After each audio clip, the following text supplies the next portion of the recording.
Hi everyone, I'm the director for a New Zealand NGO called Common Knowledge Trust. And our focus, since our trust formed in 1996, has been on the skills that I and hundreds of families developed around pregnancy and childbirth in the early 1970s. And we've been online since 2000 with a resource so that people who are pregnant now can learn birth and birth coaching skills. And that's particularly important because women are being told they're not going to have any support in their birth, which is what happened to the generation before mine. Luckily, in my generation, in the early 1970s, there was a societal expectation that all expectant families learn birth and birth coaching skills, and my generation went to classes of Lamaze and Bradley method, and multiple millions of families went into births and used skills so that we could cope and manage better. However, here we are at the days of the coronavirus, and I'm a natural health practitioner and have been for 50 years. And so, like many of us, I'm following what is happening and what is it that we can possibly do about it. Yesterday, I was on day 6 of feeling that I do have this coronavirus. I can't get tested here, and New Zealand's now on lockdown. Tests are just being available. But I've learned in my research that it takes between 1 and 7 days for the results to come through. So we have between 1 and 7 days. So what is the official advice about the coronavirus? So the official advice to try to prevent contagion, we all know. We can recite it in our dreams. Wash your hands thoroughly, avoid touching your face, cover your nose and mouth with your elbow if you sneeze or cough, and use social distancing between yourself and others. So that's the official advice to try to prevent it, which is absolutely fine. And the other one is to clean surfaces. So the question is it only our food surfaces where this virus can lurk? Can the virus be here, or can it be on the chair? Can it be on the keyboard? Can it be on the rug, on my bedding, in my hair, on my glasses? Where is this virus on surfaces? So when we're told to clean surfaces, how exactly do we clean every surface?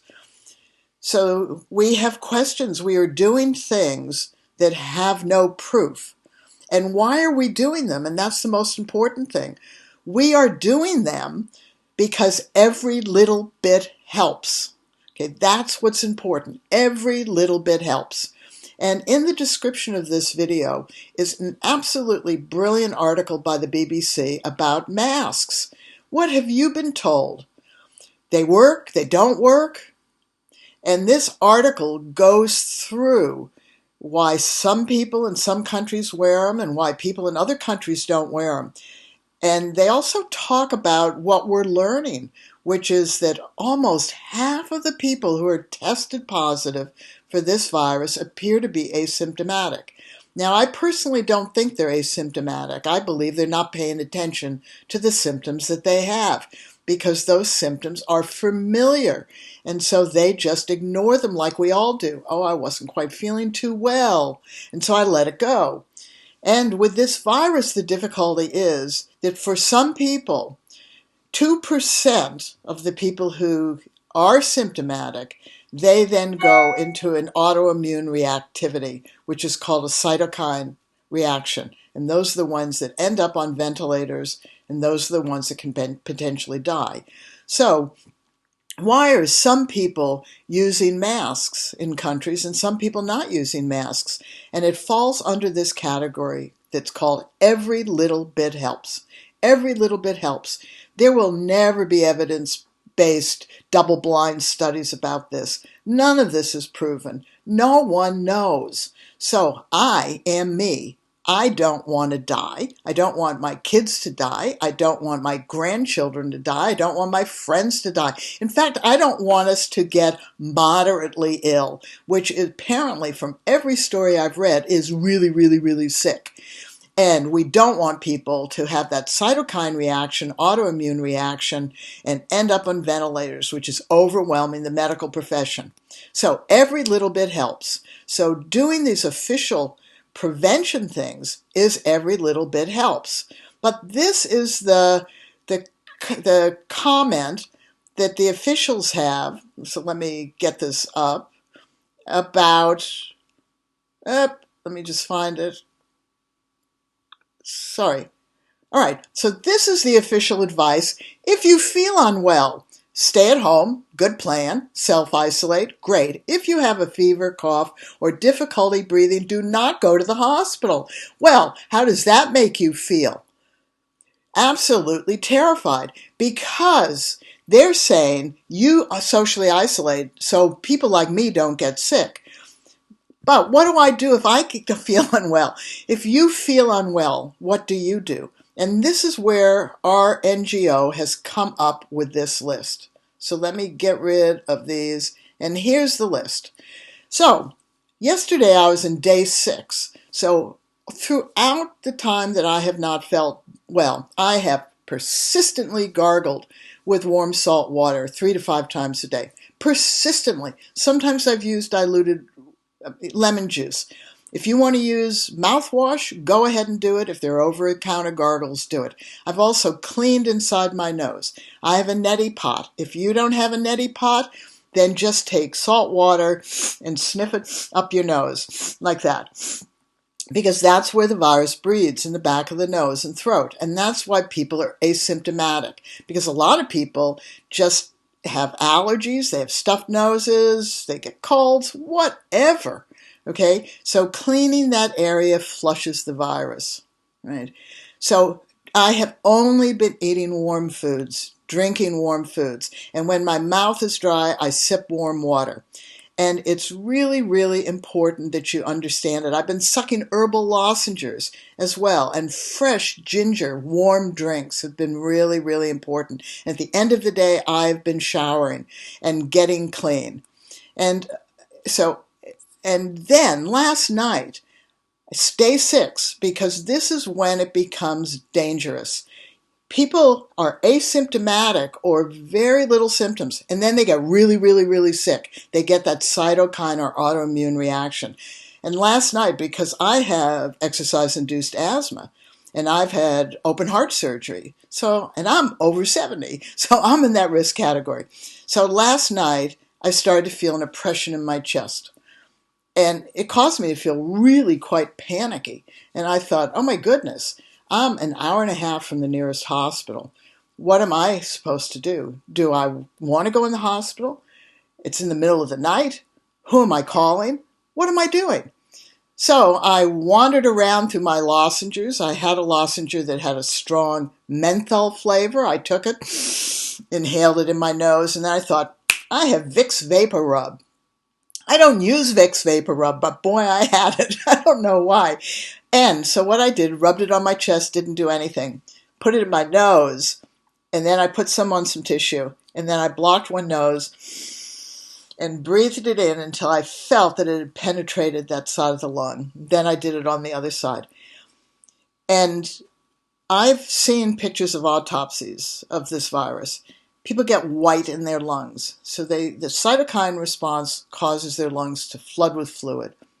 And when I breathed in and kept breathing in, I actually felt, real or imagined, the virus said to me, I hate strong odors. That can be imagined. Don't care. Every little bit helps. And that's what this article about wearing masks or not wearing masks will tell us. Every little bit helps. This to-do list, we don't know if it works. Every little bit helps. So for me, when I did this, I had this sensation that the Vicks was in my body, stopping the virus from causing this reaction in my lungs. I then had to spend a lot of time blowing out my mouth because I felt that the virus had died and the waste products of the virus had to go out.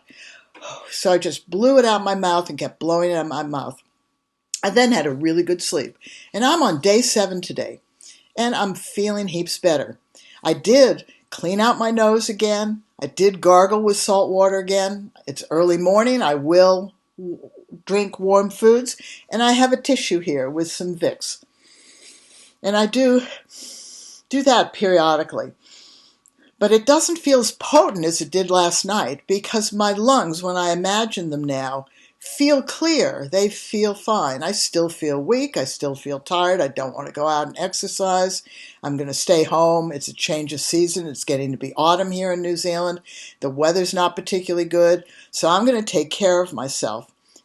And I just want everyone to know we have a choice. We can listen to people who say natural remedies don't work, they're not proven. No, they're not, right? Nor is cleaning one surface over another. Nothing's proven. Wearing masks, not proven. So you have a choice, just like I have a choice. And you know what my choice is? Every little bit helps. So that means one of the things we have to do is to share those every little bits. And that's what our New Zealand NGO is sharing with you about this. Now, I'm going to give a pitch to all of you who are pregnant or all of you who know pregnant women. You absolutely need to be skilled at this point.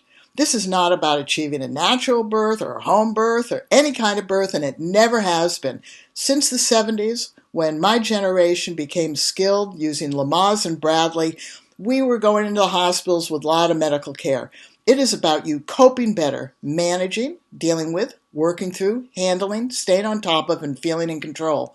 No different than every little bit helps. Can we prove that skills work at births? Yes, when we are skilled and we have an activity to do, we feel better. Come on, every little bit helps, and it doesn't have to be proven.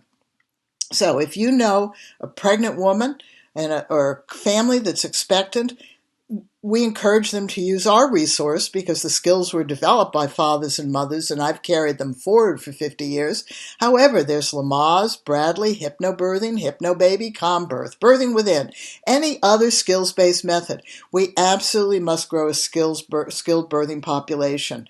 So tell your family and friends and pass it on through social media. We can't be this scared because if we're this scared, we get paralyzed. We can't do that. We have to take action because every little bit helps. So, thanks for listening. Appreciate it. Please spread this. This will be on our Facebook page, and I'll get it up into our playlist on YouTube at Birthing Better Childbirth Preparation. I never thought that I would move out of childbirth stuff and into virus stuff, but here we are. Because every little bit helps. So pass on what you know that helps.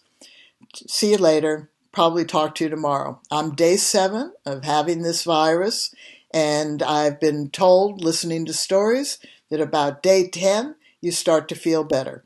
But it's day 6, 7, and 8 where people either are going to combat this within their body or they will develop this allergic reaction, autoimmune reaction, and get very sick. You don't want that to happen. Okay, see you later. Bye-bye.